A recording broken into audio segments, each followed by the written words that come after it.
양자 컴퓨팅. 요즘 정말 기술계는 물론이고, 투자 쪽에서도 가장 주목받는 그런 분야 중 하나인 것 같아요. 네, 맞아요. 특히 지난 한 해를 보면 관련 회사들 주가가 정말, 엄청나게 움직였죠. 네, 맞습니다. 그 아이언큐나 D-Wave 퀀텀, 또 리제티 컴퓨팅, 퀀텀 컴퓨팅 잉크 같은 회사들 있잖아요. 네네. 여기가 사실 아직은 개발 단계고 눈에 띄는 매출이 거의 없는데도 주가가 엄청나게 뛰었죠. 그렇죠. 이 네 회사에 똑같이 투자했다 이러면 지난 1년 수익률이 무려 1600%. 그 정도에 달했을 정도니까요. 와, 1600%요?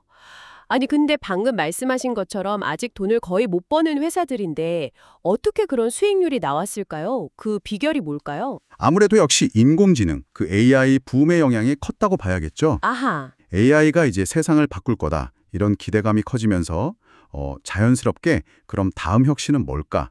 이런 질문으로 이어졌고 많은 사람들이 이제 양자 컴퓨팅을 딱 지목한 겁니다. 그랬군요. 여기에 또 엔비디아 CEO 젠슨 황 같은 기술계 유명 인사들이 생각보다 유용한 양자 컴퓨팅 시대가 빨리 올 수도 있다. 이런 식의 발언을 하면서 기대감을 더 키웠고요. 아하. 그 AI 다음 주자를 찾는 과정에서 양자 컴퓨팅이 확 떠올랐군요. 네, 그렇죠. 그런데 이렇게 기대감이 한껏 부풀어 오른 이런 상황에서 최근에 이 분야의 흐름을 확 바꿀 수도 있는 굉장히 흥미로운 소식이 들려왔어요. 네. 오늘은 바로 이 구글의 최신 성과가 도대체 무엇인지, 그리고 이게 양자 컴퓨팅 기술 자체, 또 아이온큐 같은 경쟁 회사들에게는 어떤 파장을 일으키고 있는지 한번 좀 깊이 들여다보겠습니다. 네, 아주 시의적절한 주제인 것 같습니다. 구글의 움직임 하나하나가 사실 시장 전체에 미치는 영향이 크니까요. 그렇죠.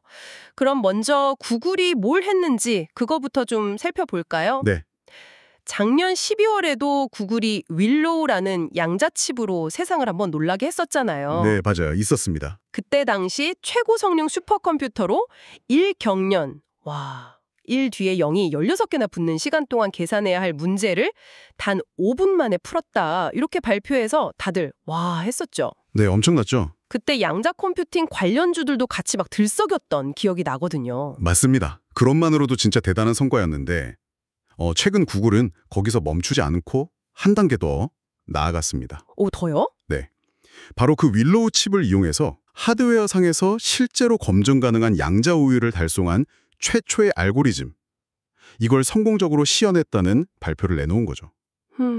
이게 왜 중요하냐면 양자 기술이 단순히 이론이나 실험실 수준을 넘어서 실제 문제 해결 능력을 보여주기 시작했다는 강력한 신호탄이기 때문입니다. 하드웨어상에서 검증 가능한 양자 우위를 달성한 최초의 알고리즘. 이게 말이 조금 어려운데요. 이게 구체적으로 어떤 의미를 가지는 건가요? 좀 더 이렇게 쉽게 설명해 주실 수 있을까요? 네, 구글이 이 알고리즘에 붙인 이름이 양자 에코인데요. 양자 에코? 속도요? 네. 현재 세계 최고 수준의 슈퍼컴퓨터에서 비슷한 문제를 풀도록 설계된 알고리즘을 돌리는 것보다 무려 13,000배나 더 빨랐다는 겁니다. 네, 잠깐만요. 1300배도 아니고 13,000배도 아니고 13,000배라고요? 네, 13,000배요. 와, 그게 정말 가능한 수치인가요? 혹시 특정 조건에서만 그렇게 나온 건 아닐까요? 물론 이제 특정 알고리즘에 대한 결과이긴 합니다만 여기서 중요한 건 속도 자체보다도 검증 가능성입니다. 검증 가능성. 네, 이전에도 양자 컴퓨터가 특정 계산에서 빠르다는 주장은 있었지만 이번엔 그 결과가 올바른지 기존 컴퓨터로도 확인할 수 있는 그런 검증 가능한 알고리즘을 실제로 슈퍼컴퓨터보다 압도적으로 빠르게 실행했다는 점에서 이게 역사적인 첫 사례로 기록될 만합니다. 그렇군요. 단순히 빠르다를 넘어서 빠르고 정확하다는 것을 이제 실증한 셈이죠. 와, 13,000배 빠르면서 결과도 믿을 수 있다니. 이건 정말 차원이 다른 이야기네요. 약간 자동차 경주하는데 혼자 비행기 타고 나타난 그런 느낌인데요. 네, 그렇게 볼 수도 있겠네요. 혹시 다른 발표도 있었나요? 네, 이건 말고도 또 다른 실험을 통해서 분자 눈금자, 몰레큘러 루러라는 새로운 기술 개발 소식도 알렸습니다. 분자 눈금자요? 네. 기존 방식으로는 측정하기 어려웠던 더 먼 거리의 분자 간 상호작용을 정밀하게 잴 수 있는 기술이라고 하는데요.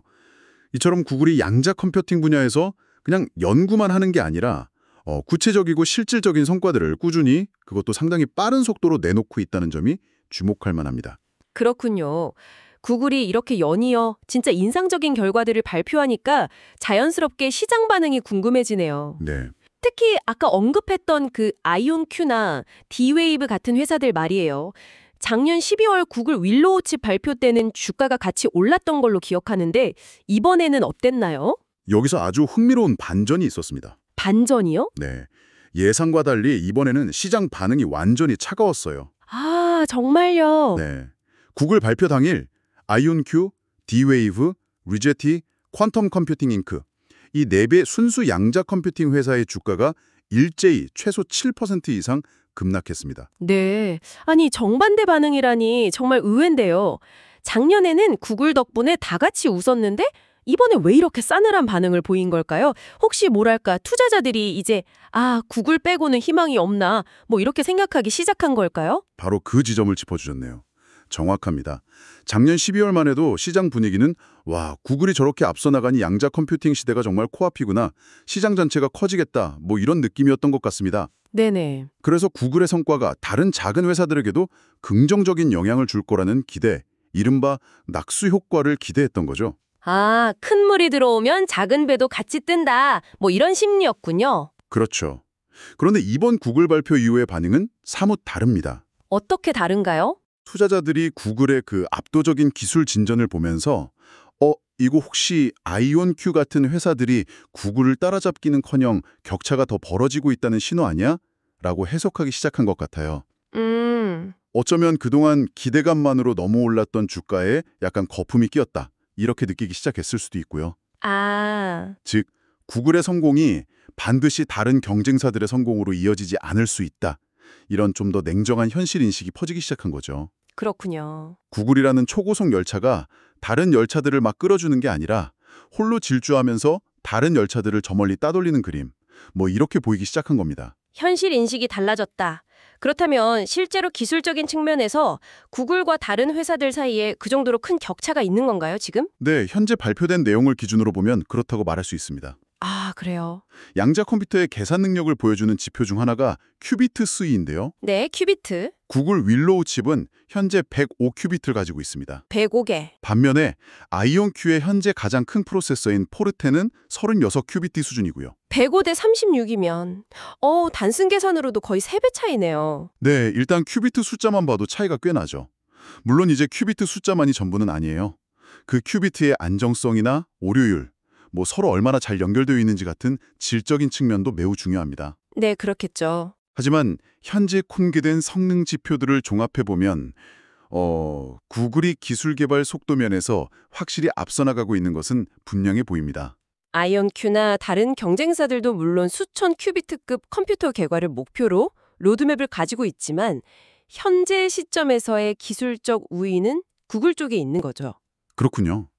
그럼 지금 이 시점에서 양자 컴퓨팅이라는 분야를 관심 있게 지켜보고 있는 여러분은 어떤 점을 가장 중요하게 생각해야 할까요? 이 복잡한 상황을 어떻게 이해하면 좋을까요? 네, 여러 정보를 종합해 볼 때 현재로서는 알파벳, 즉 구글의 모 회사가 양자 컴퓨팅 분야에서 가장 안정적이면서도 강력한 플레이어로 보입니다. 알파벳. 물론 알파벳은 이미 시가총액이 3조 달러에 육박하는 초거대 기업이기 때문에 아이온큐 같은 작은 회사들처럼 주가가 단기간에 몇 배씩 뛰는 홈런 같은 수익을 기대하기는 어렵습니다. 그렇죠. 워낙 덩치가 크니까요. 하지만 반대로 말하면 그만큼 안정적이고 기술적인 리더십이 확실하다. 뭐 이런 의미겠군요. 바로 그겁니다. 알파벳은 현재 양자 컴퓨팅 기술 경쟁에서 선두를 달리고 있을 뿐만 아니라 경쟁사들이 따라오기 힘든 그 막대한 자금력과 인재풀, 그리고 광범위한 비즈니스 생태계를 이미 갖추고 있습니다. 네. 이건 앞으로도 지속적인 연구개발, R&D 투자를 가능하게 하고 또 나중에 양자 컴퓨팅 기술이 상용화되었을 때 이걸 활용할 잠재 고객을 확보하는 데에도 엄청난 이점으로 작용할 겁니다. 생각해보니 이미 자율주행 기술인 웨이모나 제미나이 같은 최첨단 AI 모델 개발에서도 성과를 보여준 경험이 있으니까 이런 복잡한 신기술을 성공시키는 노하우도 있겠네요, 확실히. 이게 순수 양자 컴퓨팅 회사들은 아직 이렇다 할 매출 없이 미래의 가능성만으로 합산 시가총액이 거의 500억 달러, 우리 돈으로 70조 원에 가까운 평가를 받고 있습니다. 와, 70조 원이요? 매출은 거의 없는데 미래 가치가 어마어마하게 반영되어 있군요. 그렇기 때문에 현재 시점에서는 알파벳이 아이온큐, 리제티, D-Wave, 퀀텀 컴퓨팅 잉크 같은 순수 양자 컴퓨팅 주식들에 비해서 주가가 급락할 위험, 소위 말하는 하방 위험이 훨씬 적다고 평가할 수 있습니다. 하방 위험. 네. 이미 세계 최고 수준의 수익성을 자랑하는 기업이면서 동시에 미래를 뒤바꿀 잠재력을 가진 양자 컴퓨팅 분야에서도 가장 앞서 나가고 있는, 어떻게 보면 두 마리 토크를 다 잡고 있는 셈이죠. 정리해보면 구글은 이미 현재에도 강력한 기업이지만 양자 컴퓨팅이라는 미래의 강력한 무기까지 가장 먼저 손에 넣을 가능성이 높아 보이니까 앞으로 더 막강해질 수 있다. 이런 거군요. 네. 현재까지의 상황을 보면 그렇게 해석할 여지가 충분합니다. 네, 오늘 저희는 양자 컴퓨팅 분야의 판도를 뒤흔들고 있는 구글의 놀라운 기술적 진전과 그 파장에 대해 깊이 있게 이야기를 나눠봤습니다. 네. 구글의 윌로우 칩과 또 양자 에코 알고리즘 시어는 양자 컴퓨팅이 더 이상 먼 미래의 이야기가 아니라 현실 세계의 문제를 풀 수 있는 실용적인 기술로 성큼 다가서고 있음을 보여주는 중요한 사건이었던 것 같습니다. 맞습니다. 그리고 이런 구글의 독주는 아이온큐와 같은 경쟁사들의 입지를 흔들면서 시장의 양자 컴퓨팅 기업들을 평가하는 방식에도 변화를 가져오고 있는 것 같고요. 맞습니다. 현재로서는 알파벳, 즉 구글이 기술력, 자금력, 그리고 사업적 안정성 모든 면에서 양자 컴퓨팅 경쟁을 주도하는 양상입니다. 따라서 여러분께서 만약 이 분야의 미래나 관련 기회에 대해 생각하고 계신다면 오늘 저희가 살펴본 것처럼 단순히 양자 컴퓨팅이라는 이름표만 볼 것이 아니라 실제 기술적 우위가 어디에 있는지 또 경쟁 구도가 어떻게 변해가고 있는지를 면밀히 파악하시는 것이 무엇보다 중요하겠습니다. 기대감과 실제 기술력 사이의 균형을 잘 잡아야 할 시점인 것 같습니다. 자, 그럼 마지막으로 여러분께 생각해 볼 만한 질문 하나를 던지면서 마무리할까 합니다. 네, 구글 같은 거대 기업들이 이렇게 무서운 속도로 양자 컴퓨팅 기술을 발전시킨다면 단순히 투자 수익률을 넘어서서 우리 실생활이나 과학 연구에는 어떤 변화가 가장 먼저 그리고 가장 크게 나타나게 될까요? 혹시 불치병 치료를 위한 신약 개발 속도가 혁신적으로 빨라질까요? 아니면 기후변화의 예측의 정확도가 획기적으로 높아질까요? 그럴 수도 있겠네요. 어쩌면 금융시장의 예측 모델이 완전히 달라질 수도 있겠죠. 중요한 것은 우리가 막연히 수십 년 뒤의 일이라고 생각했던 변화가 이런 기술 경쟁의 가속화로 인해서 예상보다 훨씬 빨리 우리 눈앞에 펼쳐질 수도 있다는 점입니다.